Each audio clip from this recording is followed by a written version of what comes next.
If you like what you're hearing, put your money where your media is by supporting ad-free independent podcasts like this one. Go to lauraflanders.com/membership, and thank you. Hi, I'm Laura Flanders, and this is The Laura Flanders Show, the TV and radio program that seeks to raise radical spirits by interviewing forward-thinking people with real models of shifting power from the worlds of arts, entrepreneurship, politics, and activism. Housing affordability and power by design. This week on the show, Monique George of Picture the Homeless and Giampaolo Baiocchi of the New York University Urban Democracy Lab argue that a truly just housing policy requires a shift in power. Then from our TED Women series, two architects who are combating the effects of gentrification and serving low-income communities through innovative design. It's all coming up on the Laura Flanders Show, the place where the people who say it can't be done take a back seat to the people who are doing it. Welcome.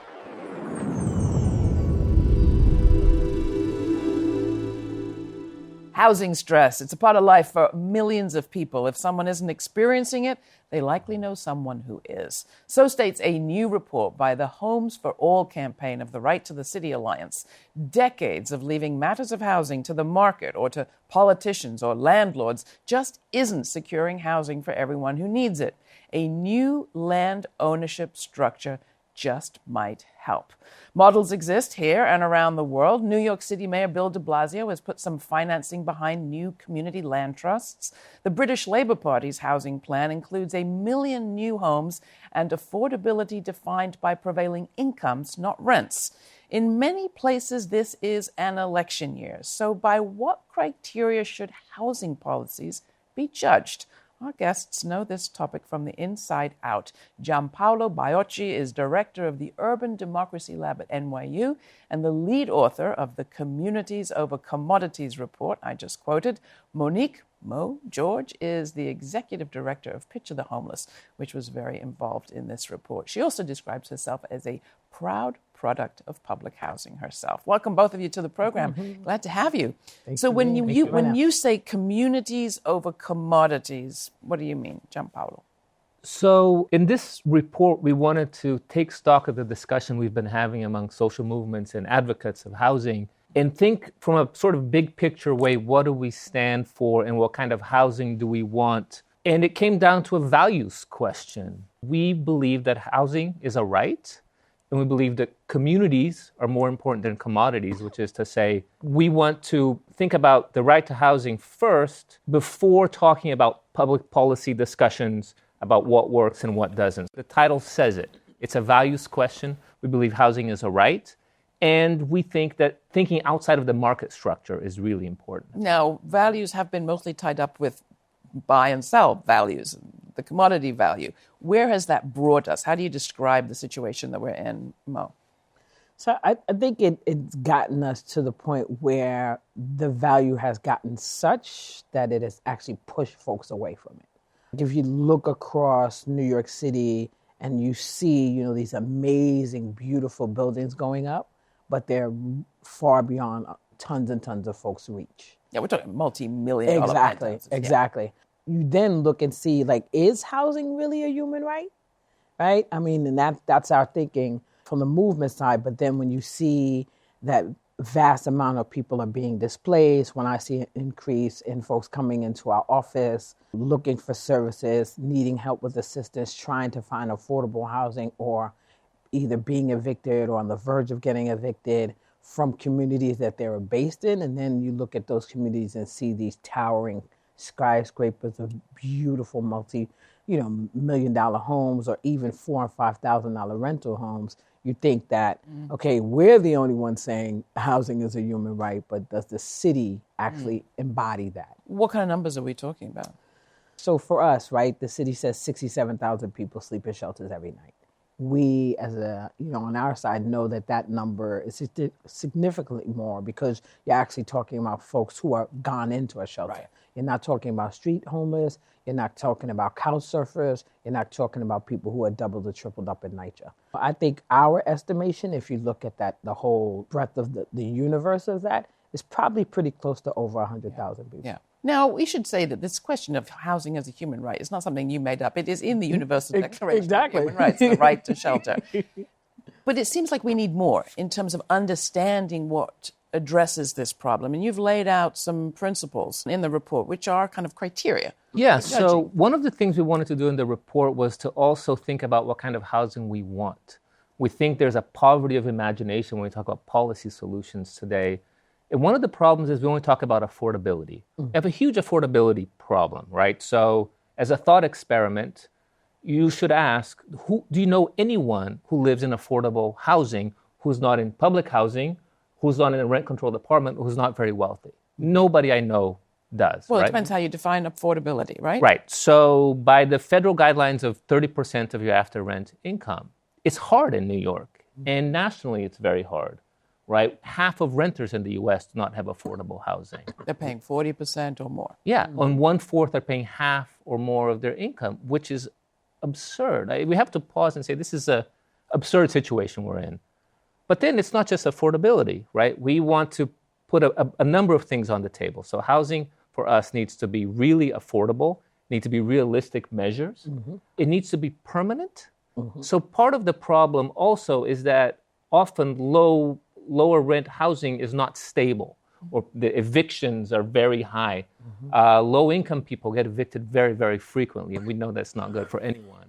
It needs to be inclusive, so we need to really think, who is this housing available for? People without documents, people with prison records, for example. We need housing that's clean and healthy and environmental in some way. So in New York, for example, we have a huge problem with housing conditions. On a separate research we've identified. 1 in 4 apartments in New York has a code violation. And then we want housing that's democratically controlled by the community. I was going to say, what about management?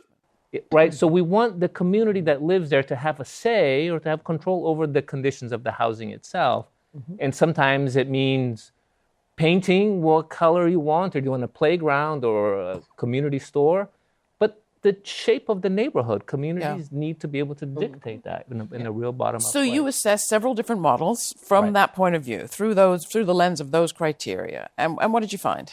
So from our point of view, the U.S. model, which is the most privatized in the world that we've identified, so 97% of housing in the U.S. is private, and we have some of the weakest rent protection laws in the industrialized world. It fails on all of those, not a surprise. If we look around Europe, other industrialized countries, we find that countries with greater portions of public or social housing do better. But we actually wanted to talk about alternatives that meet our criteria effectively and well, and that work and that we can stand behind. So we talk about limited equity cooperatives, which have some history in the U.S. We talk about community land trusts, which is a growing movement that hopefully we'll get a chance to talk about. We talk about this model from Europe, from Germany in particular, tenement syndicate.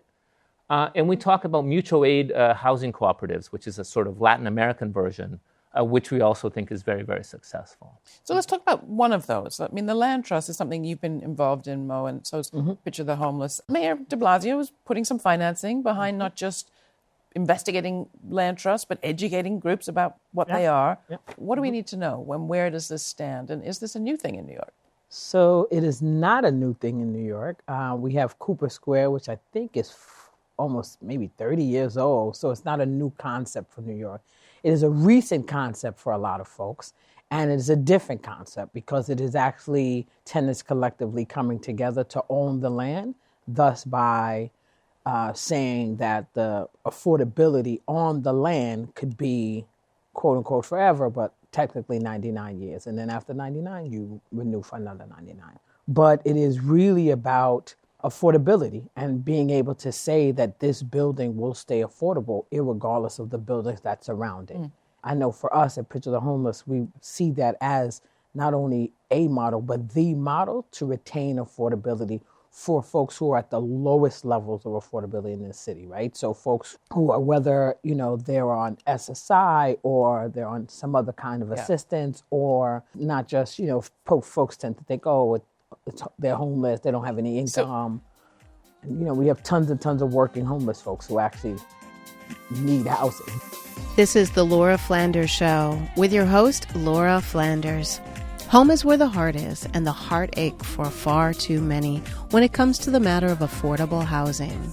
Laura's guests are Monique Mo George, Executive Director of Picture the Homeless, and Gianpaolo Biaggi, Director of NYU's Urban Democracy Lab and lead author of the Communities Over Commodities report, a report by Home for All campaign of Right to the City Alliance on people-driven alternatives to an unjust housing system.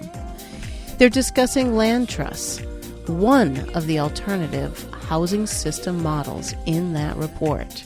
We'll be right back. Go to work, 2 jobs, pay the rent, sometimes it's so hard, try my best to be the boss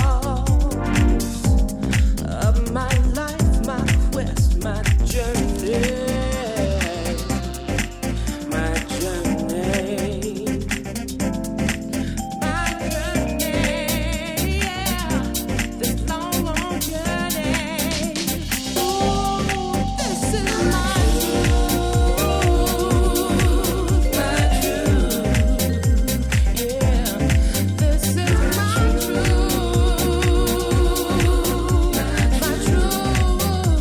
That was My Truth by Groove Junkies and Real Soul featuring Nichelle Monroe, released on Morehouse Records. Please return the love for this radio podcast by becoming a sustaining member for as little as $2 a month and receive additional content and more. Go to our Patreon campaign. That's patreon.com/TheLF Take a moment to subscribe to this podcast if you haven't already, where you'll also receive Laura's weekly commentaries, including the latest, What If Ida B. Wells Depended on Facebook? Be sure to write a review on Apple Podcasts while you're there. It really helps spread the word. For more on the show, do sign up for our newsletter at www.lauraflanders.org, where you can also watch the TV edition, airing on Free Speech TV, Link TV, and in partnership with CUNY TV. Now back to the show, where Laura and her guests are exploring what just housing policies look like. Later, from our TED Talk series, we're joined by Deanna Van Buren and Liz Ogbu, two architects shifting power by design and serving low-income communities, combating gentrification. Now, Laura's guests are Gianpaolo Biaggi, Director of NYU's Urban Democracy Lab, and Monique Mo George, Executive Director of Picture the Homeless. Could land trusts stymie the seemingly inexorable gentrification process? Mo explains how land trusts are actually in play already in New York. So talk to us a little bit more about how it actually works. I mean, the land is held in perpetuity, or 99 years, by a public trust. Yes. But people can still, as it were, own their own properties or rent their own properties. You can have turnover. Yes. You're experimenting with a model in the East Barrio, in the Harlem district. Yes. The East Harlem El Barrio CLT, I sit on the board of. We have 5 buildings in the pipeline, and 3 of the buildings have tenants in them now. And we're at the phase where our nonprofit developers, Banana Kelly and Catch, are like actually going into the apartments to see what the issues are, whether there's lead or asbestos, because, you know, some of these buildings are quite old, but they're beautiful apartments. And really what would need to bring them up to code to see how can they be expanded. Some may have to be turned into, handicap accessible apartments. And what's the level of interest? Are people excited? Oh my goodness, wow. So folks are beyond excited. I don't think that there's a day past that we don't get calls at the office around how could they get into the buildings.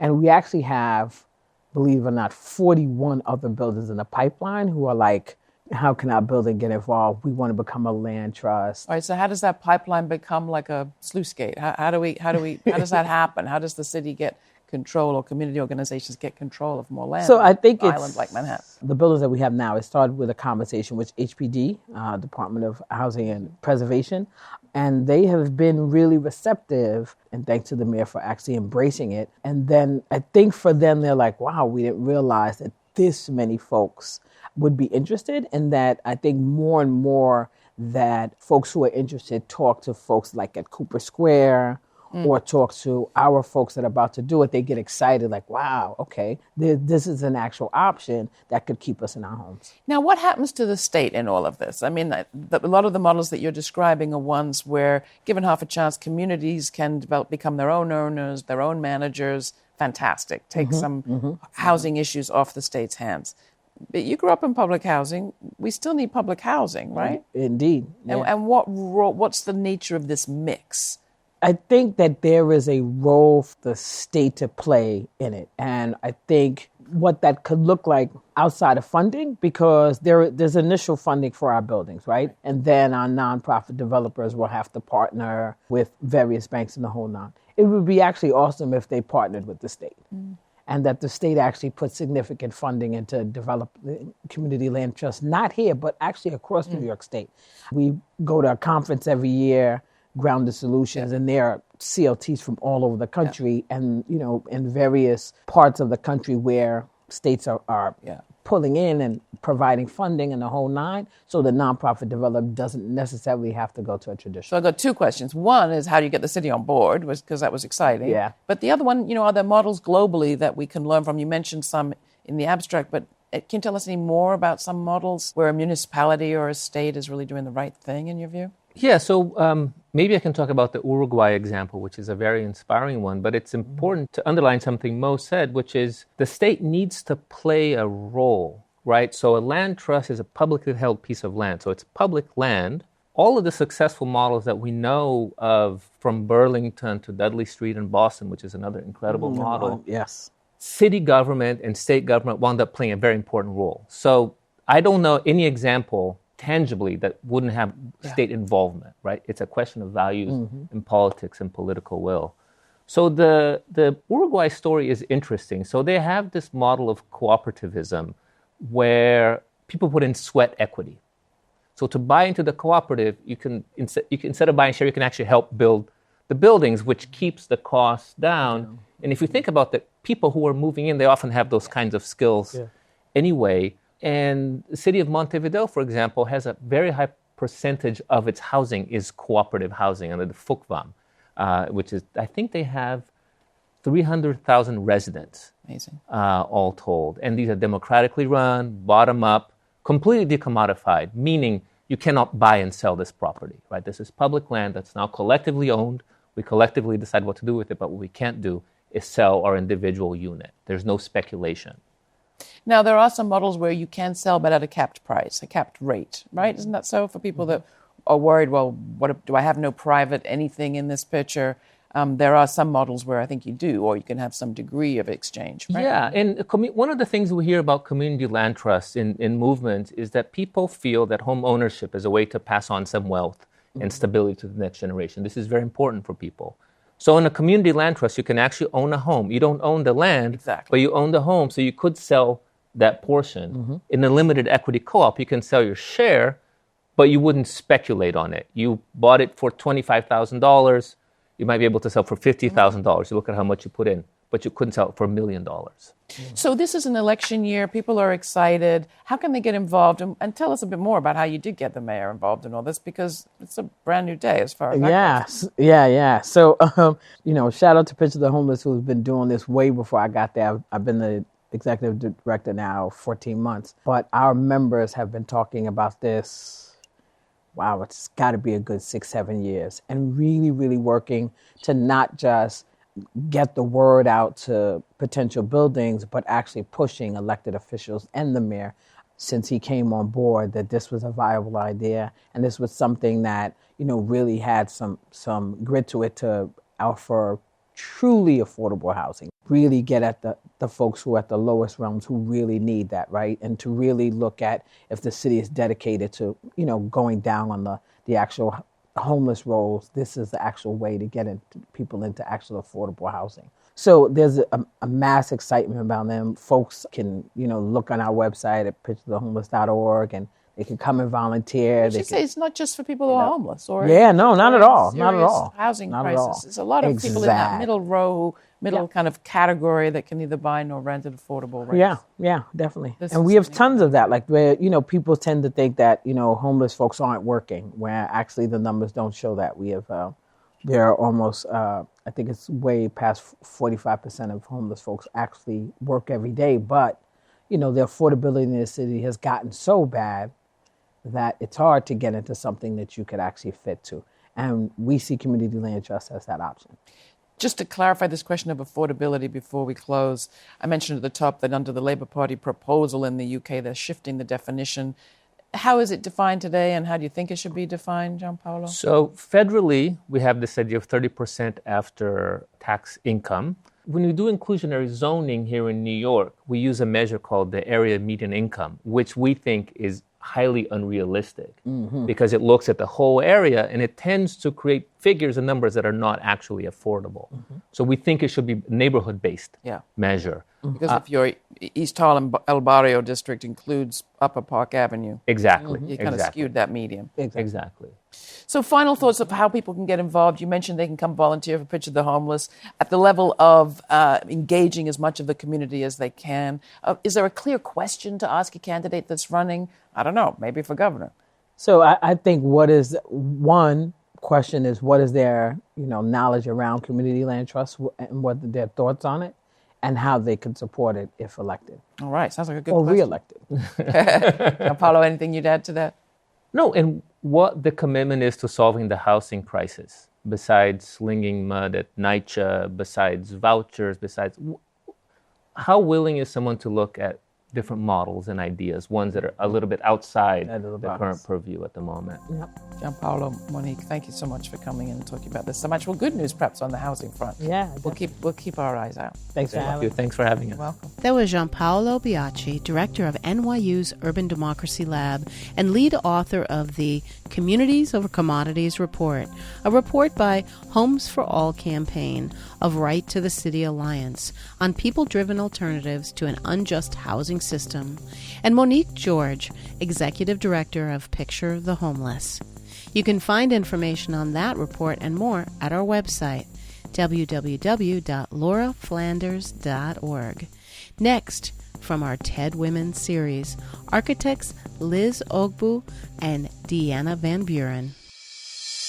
I think when we started, we were both sort of like, not unicorns, but there weren't too many of us, at least in terms of public interest design. My name is Liz Ogbu, and I'm founder and principal of Studio O. My name is Deanna Van Buren, and I am the co-founder and design director of Designing Justice, Designing Spaces. I think now we are seeing in a lot of cities a process of gentrification. The city, which was abandoned as people moved out to the suburbs, is now being seen as sexy again, and people are moving back in. And we're once again seeing a pattern where the poor and people of color are being displaced. And it's not that these areas don't need new services, new resources, new housing, but we should figure out a way to allow people to have the capacity to stay in their homes and in those communities rather than saying we're going to repeat this cycle of displacing people again. Gentrification and incarceration, I mean, in terms of the relationship that we see in it, is just where you build these things in relationship to the communities and neighborhoods. And the fact that when people are incarcerated, they have to leave their community and they're in an exoskeleton. So their families are struggling, they're having to move around, but their partner, their husband is incarcerated somewhere. So when they come back, it's a bit of a disaster. There was never really many places for them to go because you can't get Section 8 housing if you've been formerly incarcerated. And then in Oakland, there is no Section 8 housing. You just end up in the streets. It's a disaster from that perspective, at least in Oakland where we're seeing it every day as our tent cities bloom. This specific project has less restorative justice and more restorative economics. So there are other concepts in there about bridging the digital divide and fabrication for low-income communities of color. We will have social enterprises on the ground floor. So this one really focuses on that piece.